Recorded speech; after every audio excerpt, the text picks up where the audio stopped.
Ide to tzv. Jednoduchými pozemkovými úpravami.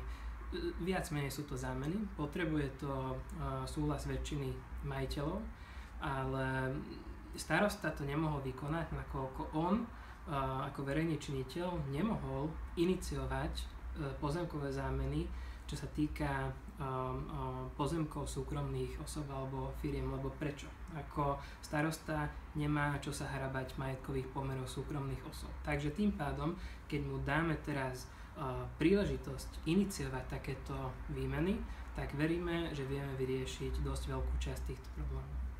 Čo sa týka vlastníctva týchto nových pozemkov, rátame s tým, že zvyčajne vlastníkom bude obec.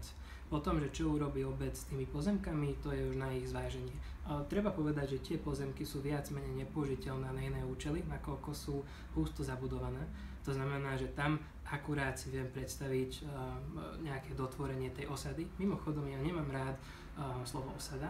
Zvyčajne používam terminus technicus nová dedina, stará dedina. Takže pevne verím, že namiesto osád vieme vytvoriť takéto nové dediny.